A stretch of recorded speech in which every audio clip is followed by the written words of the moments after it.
오빠, 야, 뭐 하고 있어? 근데 아니 이렇게 어려운 숙제 내주겠어?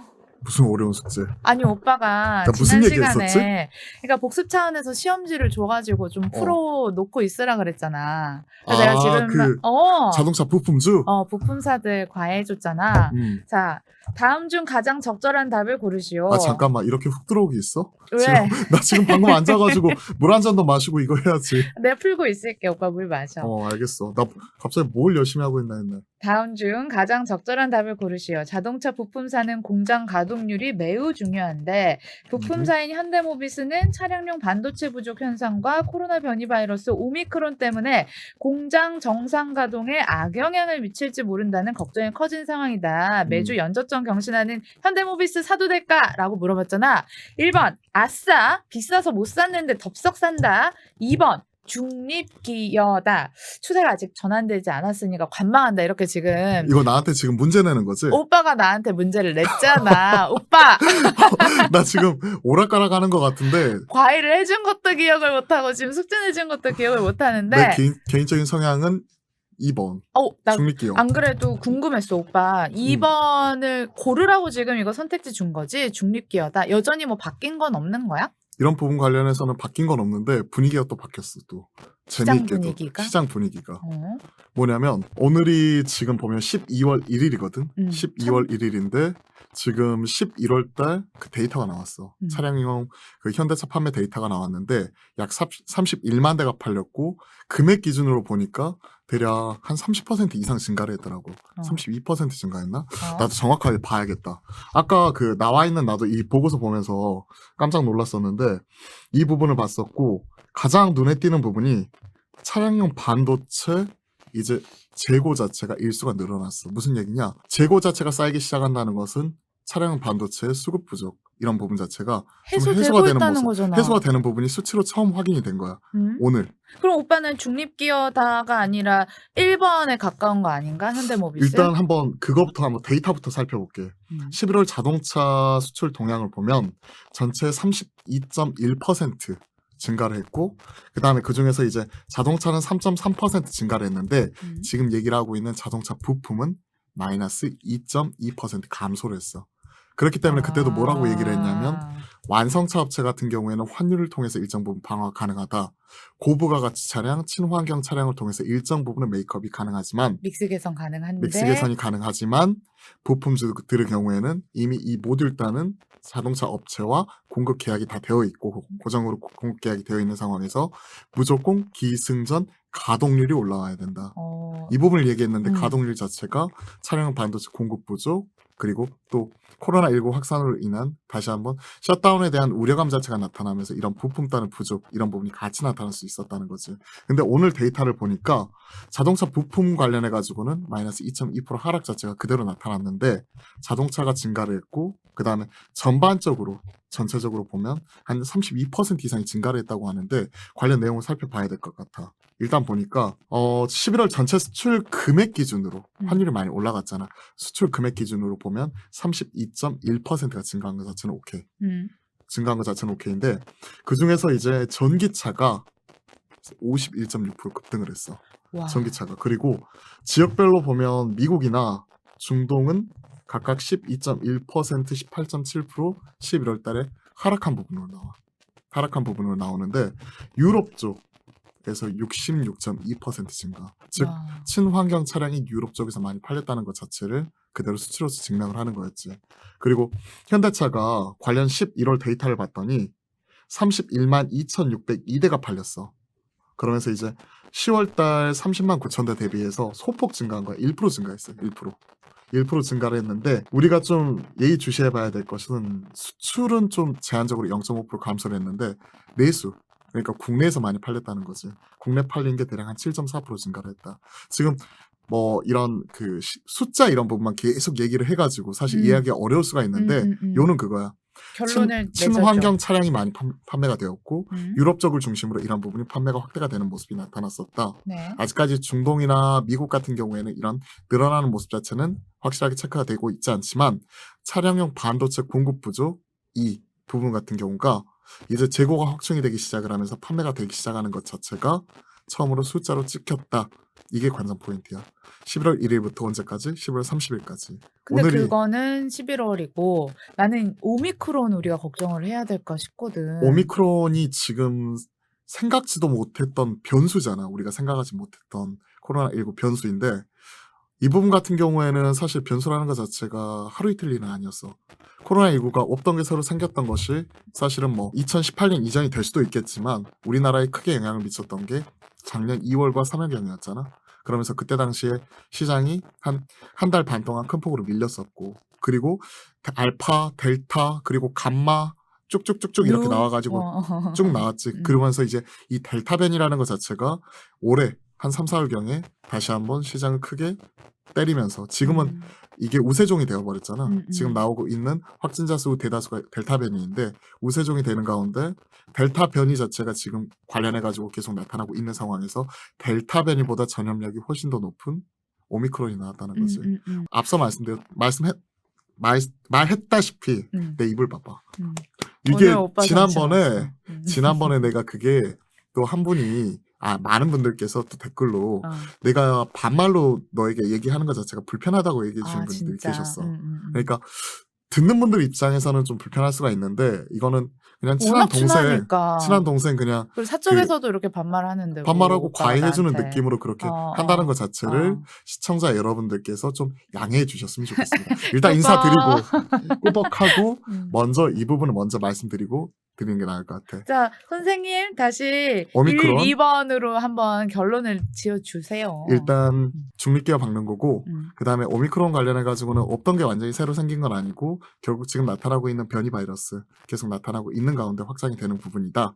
그렇게 생각을 하면 될 것 같고 지금 시장에서는 이게 남아프리카 공화국에서 처음 발견이 되었고 그리고 나서 이제 그때 당시의 이제 스파이크 단백질이 32개이기 때문에 뭐 델타 16개보다 이런 것들이 변이 이런 것들이 많고 전염력이 높다 이게 나온 거잖아. 다만 우리가 상식적으로 보면 전염력이 높으면 이에 따른 치명률 이런 부분은 떨어지기 마련이야. 한마디로 전파가 잘 되는 것들은 이게 대신 그 사망까지 이르게 하는 아니면 중증까지 가게 되는 이 치명률 자체가 큰 폭으로 떨어지는 부분이 나오는 거지. 근데 우리가 지금 자동차 얘기해야 되는데 왜 오미크론 얘기만 하고 있고 이 부분만 얘기하는지 모르겠는데 결국 이런 거야. 이것들이 계속해서 이제 이런 변이 바이러스가 계속 확산이 되게 되면 안 그래도 이제 일상으로 복귀하고 사회적 거리두기 완화하고 공장도 재돌리려는 찰나에 다시 한번 빗장을 걸어 잠글 수가 있다는 부분이지. 안 그래도 지금 울고 싶은데 뺨 때는 격으로 유럽 같은 경우에도 실질적으로 빗장을 완전히 풀어 제끼고 사회적 거리두기 이런 부분 노마스크 이런 거 했더니 너무나 확진자가 많이 발생을 하고 그 다음에 중증 사망자도 급증을 하다 보니까 다시 걸어 잠그고 있잖아. 오스트리아의 경우에도 그렇고. 그런데 우리나라도 마찬가지였어. 지금 오미크론의 영향이 아니라 델타 변이 영향 때문에 관련해가지고 오늘도 확진자 수가 5,000명이 넘어갔고 그리고 또 이와 더불어서 중증 환자 수도 뭐 700명이 육박하는 이런 상황인데 그런 상황에서 또 이거보다 더 전파력이 강하게 나온다고 하니 안 그래도 울고 싶었는데 뺨을 때려준 격이지. 그러게 되면 당장 우리나라 뭐 공장 돌리는 부분이라든지 다시 한번 재택근무로 들어갈 수 있다. 이런 부분이 다시 나올 수 있는 거고 비단 우리나라뿐만이 아니라 지금 공장 밀집해 있는 동남아나 여타 유럽 공장이라든지 이런 쪽 같은 경우에도 문제가 발생할 수 있는 소진이 있는 거지. 그러니까 이거는 제조업 입장에서 무시 못할 변수기는 하나 우리 일상생활 속에 녹아드는 과정 속에서 나오는 과정이라고 생각을 해. 왜냐하면 오미크론도 일부 과학자들에서는 이제 오미크론이 나오면서 이런 것들이 많이 나오면 코로나가 종식이 되는 이 객관적 근거다라고 얘기를 하고 있어. 왜냐하면 이게 전염력이 높은 대신에 살상력이 떨어진다고 그러니까 치명률이 떨어진다고 얘기를 했잖아. 처음 발견된 남아프리카 공화국 거기 의사협회장도 그 의학협회장도 지금 그 오미크론 변이로 인한 그 입원 환자가 한 명도 없고 그에 따라 사망하는 환자가 한 명도 없다고 인터뷰를 했어. 되게 마일드하다. 그러니까 우리가 여기에 대해서 너무나 과하게 경계하고 있다. 그리고 이런 것들이 나오게 되면 감기처럼 전염력은 높아지지만 일상생활 속에서 우리가 약으로서 해결할 수 있고 이런 부분으로 넘어가게 되는 그 과도기적인 단계라고 생각을 해. 여튼 관련해가지고 지금 워낙 중요한 또 사회적 변수기 때문에 좀 길게 이렇게 얘기를 했는데 결론은 우리가 좀 주목해 봐야 될 제조업 입장에서 주목해야 될 변수이지만 일단은 이 또한 지나가리라 하는 아하. 생각이 음. 거고 음.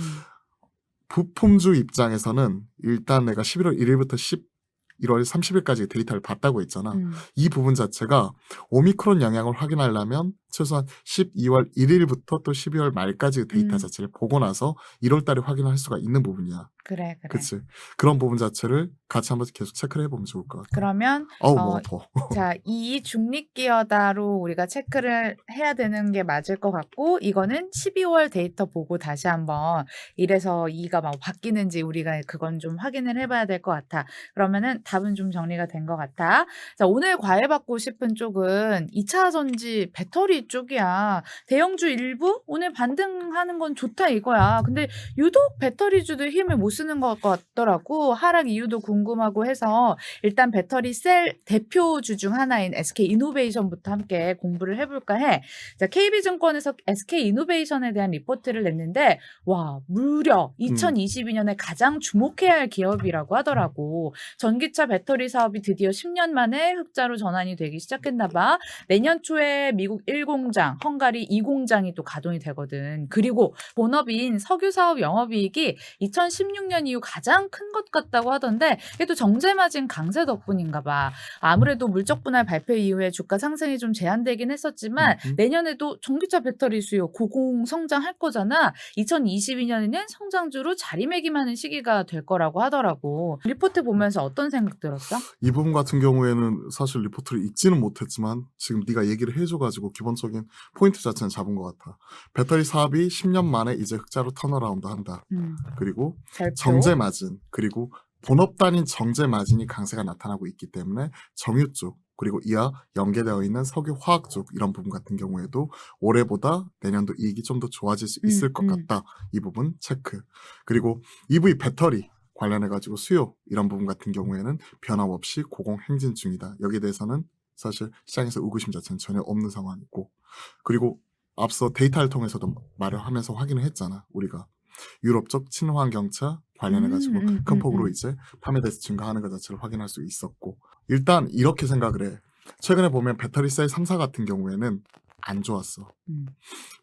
이런 그 2차 전지 소재단 특히 양극재, 음극재 최근에는 동박, 전해에게 분리막. 이어서 동박까지 갔었어. 난리였지. 이게 순서를 생각해 볼 필요가 있어. 아, 순서도 있었어? 순서가 있어. 어. 이게 왜 이런 거에 대해서 좀 이해할 필요가 있는 게 1차적으로 올 그 여름에 가장 강했었던 쪽은 누가 뭐니 해도 결국 양극재. 양극재였지. 에코프로 BM이 SK이노베이션 향으로 지금 얘기했던 SK이노베이션 향으로 2024년부터 26년까지 3년간 10조 원대 대규모 수주를 받았어. 그랬고 그리고 추가적으로 LNF도 마찬가지로 하이니켈 양극재 관련해가지고 본업 단인 수주뿐만이 아니라 테슬라 관련되어서 이 기대감과 함께 양극재가 주도하는 이런 장이었단 말이야. 배터리 4대 소재가 있잖아. 뭐지? 기습 질문. 와, 자, 4대 소재, 양극재, 음극재, 분리막, 전해액. 오빠, 나 M트렌드 공부 열심히 하고 살고 있어. 와, 진짜 이건 박수 쳐주고 싶어. 영어는 못해도 이건 한다, 내가. 내가 작년에 너하고 이제 얘기를 했었을 때 이게 뭐예요? 이랬었는데 옛날에 내가 아니라니까. 주린이는 벗어난 거 인정. 중학생 수준은 올라왔어. 그치. 처음에 양극재가 이렇게 시장을 뿜어낸 거야. 근데 하이니켈 배터리라고 해서 보통 이제 양극재라고 하면 사용할 수 있는 소재 자체가 워낙 다양해. 그러니까 우리가 시장에서 우리나라가 주도를 하고 있는 쪽이 3원계 배터리, 4원계 배터리라는 거야. 그러니까 각각의 소재가 있어. NCM. 나 기숙 질문. N 뭡니까? 니켈. C. 코발트. L. 마그간. A. 알루미늄. 그러니까 보통 이게 너무 까불었네 내가. NCMA 혹은 NCM 3원계 혹은 4원계 이런 식으로 얘기를 하는 거야. 근데 코발트 가격이 워낙 비싸. 그러다 보니까 니켈 비중 자체를 최대한 많이 높인 거지. 그래서 요즘에는 하이니켈 배터리 기존에는 이게 6, 2 뭐 이러다가 최근에는 80% 이상 니켈을 사용하는 하이니켈 배터리가 대세로 넘어간 거야. 그러다가 이게 니켈 비중을 올리면 올릴수록 충전 용량이라든지 이런 부분 같은 경우도 좀 더 올릴 수가 있는 부분이지. 그렇기 때문에 하이니켈 배터리를 사용하면서 최근에는 뭐 811, NCM 811 그러니까 아까 말했다시피 니켈 코발트 알루미늄을 니켈 코발트 망간은 811 비중으로 섞어서 하는 부분이 나오다가 최근에는 9반반 그 반반 0.5, 0.5 요런 그렇지. 거지. 90% 0.5, 0.5. 음. 그리고 여기 관련해 가지고 네 번째 NCMA까지 나와. 음. A는 알루미늄 알루미늄. 코팅까지 들어가는 음. 부분. 음. 그렇기 때문에 이제 최근에 우리나라가 주도하고 있는 쪽이 3원계, 4원계 이런 식으로 넘어간 거야. 근데 여기에서 대규모 10조 원대 수주라든지 이런 부분이 나오고 기존에 이쪽에 대한 주가 상승의 논리는 당장의 실적은 나오지 않더라도 향후 공격적으로 수주를 받고 있는 가운데 이에 따라서 계속해서 증설을 하면 향후에 23년도, 24년도, 25년도에 증설했을 때의 용량이 이만큼 되니 그렇게 되면 그에 따른 매출이 얼마만큼 나올 겁니다 하는 것 때문에 지금 21년이잖아. 지금은 실적이 아니라 2022년도 아니고 23년도 아니고 2024년도 실적을 땡겨왔었어. 그런 상황에서 갑자기 이런 양극재 관련해서 수조 관련 소식으로 쫙 펌프업을 해놓고 있는 상황에서 테슬라가 이런 3원계 배터리 기존에 NCMA 4원계 배터리 이런 쪽에서 갑자기 LFP로 틀겠대. 철 써갖고 값 좀 낮춘다 그러지. 오, 너 진짜 공부 많이 했다. LFP가 이제 인산 철적이고 원래는 이제 중국에서밖에 사용을 안 했어. LFP, F가 여기가 철이 들어가잖아. 그러다 보니까 이 인산 철이 들어가다 보니까 이게 되게 안정적이야. 근데 철이 들어가면 어떻게 되겠어? 철철 넘쳐. 철철 넘치지. 뭐가? 무게가. 무게가 철철 넘치다 보니까 연비라든지 거기에 대해서 이제 갈 수 있는 이제 그 거리 이런 부분에서 손해를 보기 시작하는 거야. 차량 경량은 그래서 계속 나오는 거냐. 전기차로 갈수록 중요해지는 부분이고. 그런 부분이 나오면서 LFP는 안정적인 대신에 배터리 용량을 늘리는 데 한계가 있으니까 이런 부분에 있어서 사실은 중국을 제외하고는 거의 3원계, 4원계로 가고 있었던 분위기였어. 근데 기술 개발을 통해 가지고 LFP도 용량을 큰 폭으로 높일 수가 있고 무엇보다도 싸. 이쪽이. 그런 부분이 있어서 테슬라 쪽이 중국 쪽이 기가팩토리 만들면서 중국의 내수 시장 잡아야 되잖아. 아직까지 글로벌 1위이기 때문에. 그런 부분이 있기 때문에 실질적으로 LFP로 넘어갈 수 있다는 노이즈가 발생을 한 거야. 그러면 우리나라 기껏 3원계, 4원계 개발하고 준비를 하고 있는데 갑자기 테슬라가 LFP로 넘어가겠대. 난리가 난 거지. 그러면서 그때 당시에 한번 크게 출렁인 적이 있었어. 하지만 결국 방향성 관련해서는 둘 다 성장할 수도 있지만 기술적인 측면에서는 확실히 3원계, 4원계가 훨씬 더 유리하고 앞서 말했다시피 LFP가 가지고 있는 안정성 측면에서 기술 개발을 통해서 이런 부분 자체를 개선해 나갈 수 있는 거지. 전의 액 자체를 이제 전고체 배터리를 통해서 고착시킨다든지 그리고 이런 폭발이라든지 이런 부분 자체를 최대한 줄이기 위해서 노력하는 부분 자체가 나타나는 거야. 좀 말이 길어졌는데 결국 지금 이쪽이 가고 있는 쪽이 올 여름에 이런 부분이 나왔기 때문에 처음에는 양극재가 갔었어. 이쪽이 다 추가적으로 나왔고 이쪽이 노이즈가 나오다 보니까 두 번째로 이제 이쪽이 계속 올라가는 가운데 양극재와 함께 양극재에서 LFP로 변하게 되면 문제가 생길 수 있는 양극재보다는 오히려 음극재가 뜨기 시작한 거야. 재밌게도. LFP 걱정 때문에 그렇지. 음극재로 그러면서 갈아탔다. 음극재가 뜬 거지. 그러면서 떴던 게 음극재 쪽에 들어가는 그 실리콘 첨가제를 하고 있는 대주전자재료. 이게 시장 주도가 돼버린 거야. 올 여름까지는 양극재, 여름에서 가을로 넘어가는 순간에 대주전자료, 음극재. 그러면서 이런 얘기가 나오는 거지. 자, 양극재하고 음극재만 있나요? 실질적으로 우리 관련해가지고 전에 관련해가지고 최근에 늦가을에서 겨울 넘어가는 무렵에 동아기업 엠캠 같은 전액 관련해서도 새롭게 리레이팅 되면서 갑자기 이렇게 빵 떠버린 거야. 자, 우리도 이와 관련돼서 기술 개발하고 있고 용량 늘리고 나타나고 있고 그런 부분이 같이 나타났던 거지. 그러면서 이제 후성 같은 경우에도 LIPF6 관련된 전액 공장 중국의 후성과기 이 부분을 통해서 늘리는 부분 이런 부분에 대해서 좋은 평가를 받았었고 키 맞추기 하면서 양극재, 음극재, 전액 그러면서 제일 마지막에 자 음극재 들어가서 이제 전압을 저장을 해야 되는데 우리 일렉포일도 있어요. 너희가 LFP로 바꾸든 NCM 바꾸든 결국 일렉포일 동박은 쓸 수밖에 없어요. 이러면서 최근에 일진 머티리얼즈, SKC, 솔루스 첨단 소재 이런 친구들까지 다 같이 올라간 거야. 그러면 왜 내가 SK 이노베이션 얘기하면서 이 얘기를 했을까? 지금 올해 내내 보면 올 여름부터 쭉 봐봐. 차트를 보면 주가 흐름을 보면 소재 얘기만 했네 이제까지. 소재만 올라갔고 배터리 셀 3사 같은 경우에는 왕따였어. LG화학 최근에 뭐 GM 리콜부터 해가지고 추가적으로 또 이제 제기호 쪽에도 터전이 많이 그 다음에 이런 관련 노이즈에 계속 휩싸여 있었고 그리고 뭐 IPO 뭐 이런 얘기해서 기존 주주들 뿔 나오고 LG 에너지 물적 솔루션도 분할 뭐 이제 물적 분할 난리였지. 나오는 거고 SK 그 SK 이노베이션도 이노베이션의 경우에도 갑자기 물적 분할하겠대. 그래서 국민주에서 배신주로 넘어갔었던 LG화학 전체를 따라가겠대. SK 이노베이션도. 그나마 남아있는 게 삼성 SDI인데 조용해. 얘는 맨날 이쪽은 늦고 조용해. 할 수 있는 게 없어. 사실 어. 배터리 빼고 나면 얘는 전자소재 가지고는 유지할 수가 없어. 그런 상황이기 때문에 이쪽은 분할하지 않겠다. 그러니까 우리 예쁘게 봐주세요 했는데 웬걸 3사 모두 지금은 단기적인 실적 악화와 더불어서 배터리 이런 소재 단위 주목을 받고 있을 때 셀 3사는 주목을 못 받았지. 결국 제조업 베이스니까 이쪽도 결국은. 그래서 이쪽이 나는 키 맞추기가 2022년에 나올 거라고 봐. 그 가능성이 높다고 봐. 그리고 단기적으로는 1월 중순에서 말에 75조 원 타겟으로 해가지고 LG 에너지 솔루션이 들어오잖아. 그러면 올 연말부터 내년 1월 그 중순에서 말이니까 상장하기 전까지 LG 화학이 좀 더 뽑아주지 않을까. 그러면 마찬가지로 같은 관점에서 SK 이노베이션이나 삼성 SDI 이런 친구들도 새롭게 리레이팅 되지 않을까 하는 부분이고 3사 중에서 각각 특성이 있어. LG 화학은 테슬라향이야. 포커스 맞춰야 하는 게 물론 이제 뭐 GM이라든지 여타 뭐 유럽 폭스바겐이라든지 완성차 업체들 많이 받고 있지만 결국 우리가 타겟으로 보는 것 자체는 LG 화학을 타고 들어가는 이런 소재 업체들이 결국 NLF도 LG 화학을 타고 테슬라 향 쪽으로 들어가는 부분이잖아. 테슬라 향 쪽으로 지금 현재 가장 강하게 대응하고 있는 쪽이 LG 화학이기 때문에 테슬라가 반응이 나오면 우리가 1차적으로 LG 화학을 먼저 보는 거지. 나 SK 이노베이션 마지막 질문으로 그건 물어보려고 했거든. 사실 배터리 셀 3사가 올해 내내 소외를 받았는데 2022년에 그럼 반등을 할 거라고 보는 입장인 거잖아. 그럼 셀 3사 중에 가장 오빠의 탑픽이 뭔지 사실 궁금했는데 LG 화학인 것 같다는? 아니야. 뭐야? 단기적으로는 LG 화학인데 嗯 22년 전반으로 크게 보면 가장 업사이드는 나는 SK 이노베이션이라고 봐. 정유 때문에? No.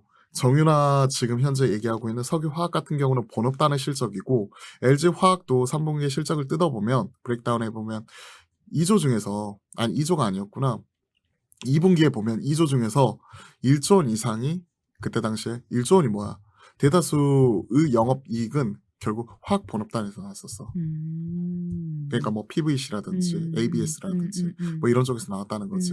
이런 쪽이 그 뭐 가전제품 이런 쪽에 사용되는 쪽, 이쪽에 사용되는 뭐 플라스틱 생각하면 돼. 그런데 SK 이노베이션이 본업단 잘하고 있는 것 자체는 오케이. 유가 올라가면서 정제마진 이런 부분 끌고 가고 이에 따른 정유단이라든지 그리고 화학단, 석유화학단으로 넘어가면서 윤활유라든지 이런 부분 잘하고 있는 것 자체는 오케이. 근데 그 부분보다 가장 이쪽이 후발주자에 속해. 무슨 얘기냐? LG화학이 먼저 치고 올라갔고 삼성 SDI는 고버가 쭉 NCM보다는 NCA 쪽으로 전동공구라든지 이런 부분으로 특화되어서 2차전지 쪽으로 꾸준히 잘 하고 있었고 LCO라고 해가지고 그쪽에 들어가게 되는 이런 그 모바일용 2차전지 있잖아. 충전하는 거 다 2차전지잖아. 소형 2차전지의 강자야. 왜 삼성을 끼고 있잖아. 그런 쪽이었는데 SK 이노베이션은 사실 후발주자야. 그러다 보니 기존에 하고 있었던 업체들 대비해가지고 공격적으로 전동화 설비, 그러니까 그 자동화 설비 이런 부분 같은 경우를 공격적으로 수주를 했고 기술 혁신 이런 부분에 되게 신경을 많이 쓰고 있는 쪽이야. 그래서 이거는 발로 뛰어야 알 수 있는 정보인데? 이런 부분 같은 경우에는 그 차이에 대해서 느껴야지. 사실은 SK 이노베이션 자체 업사이드 자체를 크게 보는 거고 같이 밸류에이션 평가를 해보면 여타 본업단인 정유화학만의 가치를 가지고 사실은 SK 이노베이션 시총 대다수 설명을 할 수가 있었어. 기존에. 그렇지. 원래 맨날 저평가돼 있다고 항상 했잖아. 저평가, 배터리 저평가. 3사 중에. 그렇기 때문에 관련해가지고 단기적으로 LG화학 IPO 관련 이슈. 그렇기 때문에 LG화학을 매매할 수 있다. 언제까지? 1월 중순 말까지. 그리고 나서 LG화학은 이제는 LG 에너지 솔루션으로 넘어가기 때문에 배터리 쪽을 보려면 LG화학을 보면 안 되지. LG 에너지 솔루션으로 교체하는 매매가 나타나겠지. 그 부분이 첫 번째. 그리고 나서 전반적인 업사이드를 보게 된다면 물론 이제 내년에 그 증산하는 부분 사우디나 그 다음에 그 비오펙 국가 러시아를 위시한 비오펙 국가에서 내년 5월이었나 그때서부터 일부 증산을 한다고 해. 그런 부분으로 인해서 유가 떨어지면서 정제 마진에 따른 영향이 있으면서 실적은 어떻게 될지 모르겠지만 그 저평가라든지 이런 부분이 배터리 셀 3사가 올 계속해서 소외받은 부분 자체가 일부 해소가 되게 된다면 그 업사이드 측면에서 놓고 보면 나는 SK 이노베이션이 가장 강하게 올라올 수 있다고 봐. 이거는 어디서 얻어 못 듣는다. 그러니까 아우 대박. 이거는 그냥 그 시장 흐름 따라가면서 느끼는 거야 그냥. 그러네. 보니까 그 역사도 쫙 깨고 있으면서 그 흐름도 알아야 각자의 되고. 특장점도 오빠 딱 알고 있는데 그러면 정리를 해보자면 단기적으로는 LG화학 그리고 3사 중에 탑픽은 SK이노베이션이라고 생각을 하는데 화학시황, 정유시황, 뭐 배터리 저평가까지 이제 3가지 매력이 있는 거네. 그럼 이렇게 정리를 할게. 오케이. 그리고 2차 전지 관련해서 그 흐름 같은 경우도 아까 같이 체크를 했었고. 네. 자 그러면은 우리 5글자로 항상 표현을 했잖아. 이게 핵심이야. 이게 제일 어려워. 나는 개인적으로 이게 제일 어려워. 이게 엑기스야. 5글자로 우리 한번 표현을 해보자. 투자 전략. 투자 전략? 내년에 보자. 나 이런 거 좀 잘하는 것 같아. 완전 딱이다. 알았어. 내년에 본다. 어. 근데 LG 화학 굿. 뭐야 이거는. 이건 좀 약한가? 약해. 단기적으로는 단기적으로. 이거 10손가락 다 써도 모자라니까 내년에 보자로 이렇게 정리를 할게요. 그래 내년에 네. 보자. 자, 나 왠지 너한테 묻혀가는 것 같아. 지금. 아니야. 다음에는 이제 배터리 소재 오빠가 역사를 쫙 읊어줬으니까 이제 거기에 대해서 사람들이 많이 공부를 했을 것 같고 양극재 중에 탑픽이라고 얘기가 많이 됐었던 에코프로비엠 한번 보자고. 이베이스트 투자증권에서도 에코프로비엠 올해 내내 밀었잖아 탑픽. 근데 2022년까지도 여지없는 배터리 소재 탑픽이라고 이야기를 했어. 자 같이 리포트 한번 읽어볼게. 최근에 저가 경쟁력으로 밀고 있는 그 LFP 양극재에 대한 이슈는 있지만 큰 걸림돌은 안 될 거라고 보나 봐. 에코프로비엠이 주력하는 하이니켈 양극재 시장이 계속 커지니까. 그리고 에코프로비엠은 단순히 양극재 소재만 만드는 게 아니라 생산부터 재활용까지 그냥 양극재 생태계를 꽉 잡고 있잖아. 이게 또 원가 경쟁력을 가져다 줘서 내년부터는 모멘텀이 될 거라고 하더라고. 목표 주가 65만 4,300원을 제시를 했어. 나는 근데 진짜 솔직한 마음으로 그게 제일 궁금해. 오빠, 에코프로비엠 고평가됐다고 봐? 글쎄. 에코프로 BM이 고평가 저평가 이런 부분을 논하는 것은 결국 향후에 2024년 밸류를 땡겨왔었을 때 그때 당시에 시장 자체가 숫자에 대해서 의구심을 갖느냐 안 갖느냐 그 차이인 것 같다. 그러니까 24년, 25년, 26년 밸류를 땡겨오면 당연히 쌀 수 있지. 근데 지금은 언제다? 우리는 21년을 살고 있는데 그런 부분을 얼마까지 어느 정도까지 익스큐즈가 되고 시장에서 그런 부분을 얼마만큼 평가해 줄 수 있을지 그런 부분에 대해서 지금까지는 이 성장주가 어느 정도 스크래치가 나긴 했었지만 2차 전지를 대체할 수 있는 이게 없었어. 산업이. 물론 반도체가 있긴 하지만 이게 경기 사이클을 타는 부분이잖아. 근데 2차 전지가 확실하게 성장할 수 있는 부분에서 그동안에 캐파 증설 그리고 이쪽은 주주 배정 유증이 악재가 아니라 호재였어. 오히려. 맞아. 그치. 맞아. 다른 산업 같았으면 난리가 나.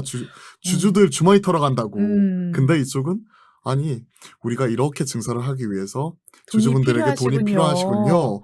증설을 해서 돈을 이만큼 많이 벌 건데요. 그 성장으로서 주가 흐름으로서 보여줬기 때문에 사람들이 증설 그러면 당연히 캐파 확장 그게 주가 상승 이런 부분으로서 다 이해가 용인이 되었다는 부분이에요.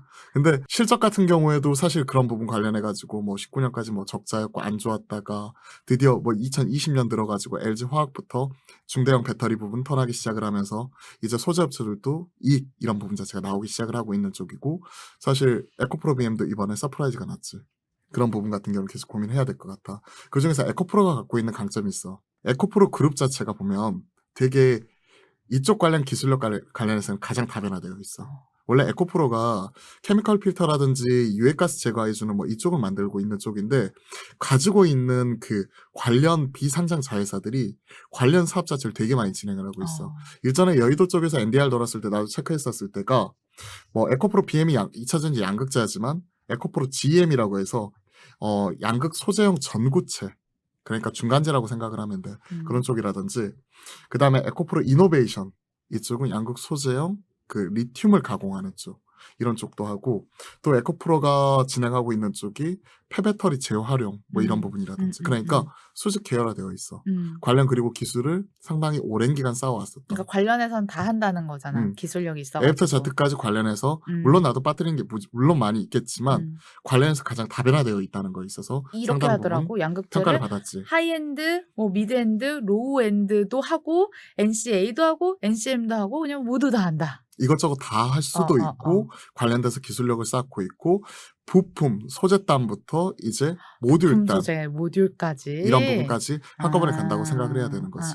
양극재를 만드니까 물론 소재지만 음. 모듈이라고 하면 부품 같은 느낌이 들잖아. 음. 그러면 저기 밑에 있는 소재부터 여기 있는 완성 소재까지 같이 한다고 보는 거지. 그런 측면에서 에코프로는 상당히 유리해. LNF도 물론 강점은 있어. 에코프로 얘기하다가 갑자기 LNF로 튀어서 미안한데 LNF는 이런 관련 소재 부품 업체 중에서 2022년 기준으로 테슬라양 매출 비중이 가장 높을 거라고 추정이 되고 있어.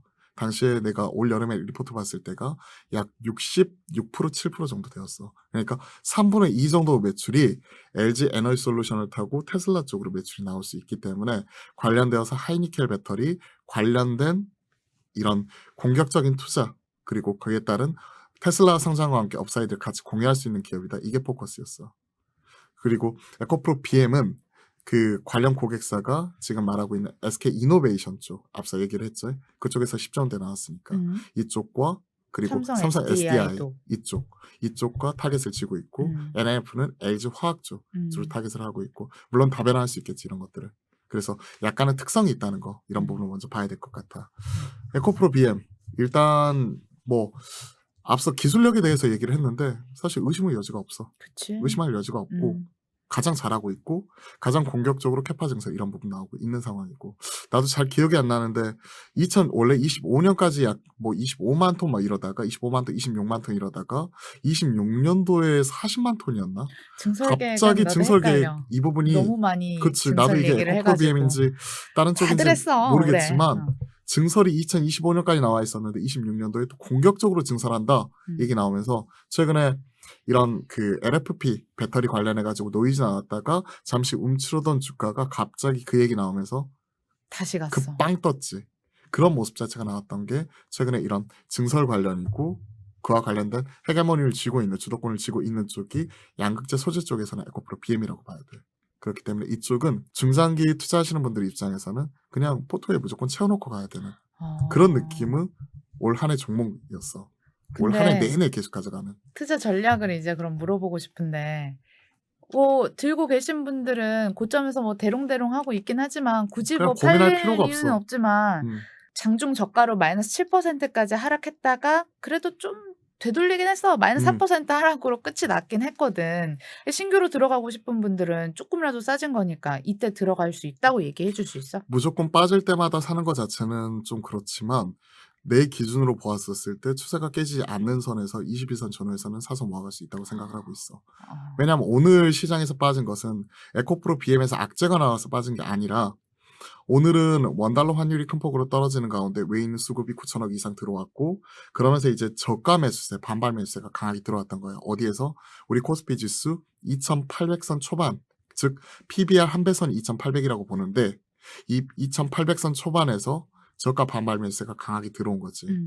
그 이유는 앞서 뭐 오미크론 얘기도 많이 했었지만 이런 오미크론 자체가 마일드하다. 그리고 우려 자체가 좀 완화가 되기 시작을 하면서 글로벌 공급망 병목 이런 부분이 해소가 될 수 있다는 이런 기대감 이런 부분이 빠르게 반영을 하면서 원달러 환율이 급락을 했고 외인들의 수급이 유인이 되었고 그에 따라서 저가 반발 매수세가 PBR 한 배선에서 강하게 치고 올라온 거지. 그러다 보니까 삼성전자나 SK하이닉스 같은 그동안에 못 갔었던 반도체나 심지어 오늘은 LG생활건강 같은 화장품 그리고 뭐 대한항공 같은 리오프닝 관련된 종목들 롯데케미칼도 롯데케미칼 대한유화 같은 정유화학 심지어 포스코가 아까 7% 가고 있더라고. 아하, 삼전도 반등. 그러니까 이런 모습이 나타나고 있다 보니까 이건 에코프로 BM이 잘못한 게 아니야.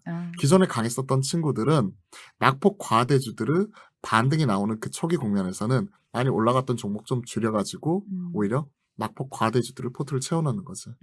그 과정이 나타난 그 첫째 날이 바로 오늘이야. 참고로 오늘 지금 우리가 얘기하고 있는 날짜는 12월 1일 수요일이지. 그렇기 때문에 물론 시차는 여기에 관련해 갖고 나타날 수는 있겠지만 그에 따른 영향이 나타나고 있다고 보고 있고 만약에 이런 부분 자체가 큰 폭으로 조정이 나와서 21선 밑에서 좀 밀리게 된다. 그러면 모아갈 수 있지. 당연히. 심플하네. 심플하게 모아갈 수 있어. 이 종목은. 내가 지금 왜 고민하고 있냐면 5글자로 표현을 하려고 하니까 21선 밑. 이거 되네? 이거 비슷하네. 비슷하네. 오빠 아이디어야. 21선 밑. 으로 혹시라도 신규 매수 고민하시는 분들은 그때 접근하면 될 것 같고 마지막으로 이번에는 동박업체 SKC 한번 볼게. 오늘 뭐 양극재 업체만 내린 게 아니더라고. SKC도 저가로 7% 하락을 했다가 근데 사실은 에코프로비엠보다 더 많이 되돌리면서 마감을 했거든. 이게 일시적 조정인지 아니면은 하락 시작인지 궁금해. 일단은 리포트 한번 읽어볼게. 오케이. SKC의 키움증권 리포트야. 언행일치다 이렇게 썼는데 이게 무슨 언행일치냐면 SKC가 9월에 소재 중심으로 갈 건데 5년간 5조 원이 필요하다고 했었거든. 기존 주주들은 걱정을 했지. 돈 어떻게 마련할 거냐고. 기존 주주들 이익 침해하면서까지 자회사 IPO 시켜서 돈 마련하는 거 아니야? 유상증자하는 거 아니야? 의심이 있었는데 그때마다 SKC는 아니라고 했거든. 근데 그 언행일치를 지키는 모습이 이번에 나타났어. 11월 24일에 산업은행에서 돈을 빌리는 걸로 매듭을 지었나 봐. 키움증권은 약속을 성실히 이행하는 모습 보셨죠? 시장의 화답도 필요해요. 라고 하면서 화학주 탑픽을 제시했고 목표주가 30만 원을 외쳤거든.